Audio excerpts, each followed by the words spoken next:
ধর্ষিতাদের সাজা হতে হবে, ধর্ষকের কেন খোঁজ?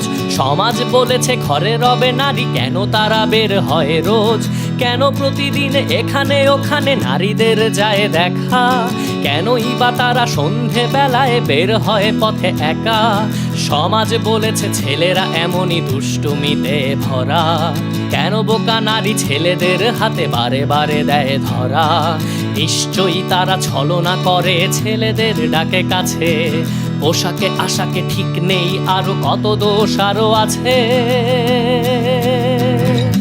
আমি বলি এই ধর্ষণ রোধে নারীদের দাও ফাঁসি, তবেই মিটবে ধর্ষণ কেসে সমাজের মুখে হাসি। আমরা পুরুষ যাতে ধর্ষক এভাবেই গড়া প্রাণী, মনে মনে কত ধর্ষণ করি আমরাই শুধু জানি। আমি বলি এই ধর্ষণ রোধে নারীদের দাও ফাঁসি, তবেই মিটবে ধর্ষণ কেসে সমাজের মুখে হাসি। আমরা পুরুষ যাতে ধর্ষক এভাবেই গড়া প্রাণী, মনে মনে কত ধর্ষণ করি আমরাই শুধু জানি।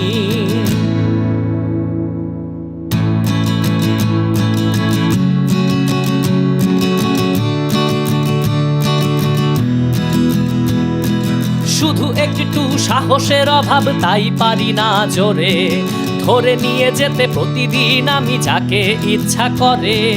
শুধু মাঝে মাঝে সুযোগ এলে হঠাৎ কোনোখানে ধর্ষক রূপ বের হয়ে আসে কি যেন আনমনে।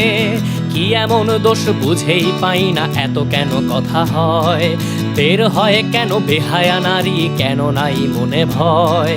দু একটা ভাই হয়েই তো যায়, এমন কি কাজ? আমি ধর্ষক বলছি তোমায়, এ আমার সমাজ।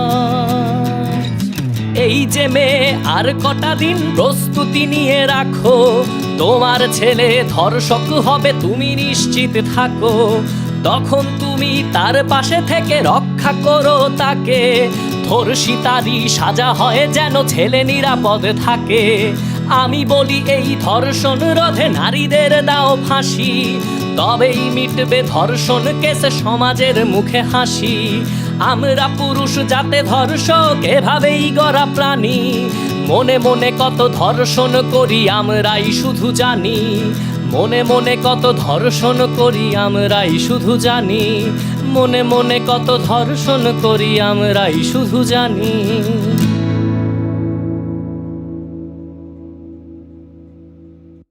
খুব দুঃখজনক হলেও সত্য যে আমাদের প্রশ্রয়ে রেপিস্ট তৈরি হচ্ছে।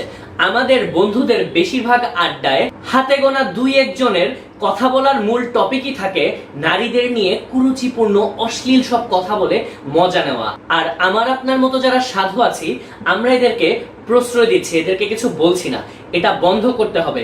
এখন থেকেই এদেরকে আইদার বুঝিয়ে নারীকে সম্মান করা শেখাতে হবে অথবা একঘরে করে দিতে হবে। পরিবারের শিক্ষাটাই মূলত প্রধান শিক্ষা।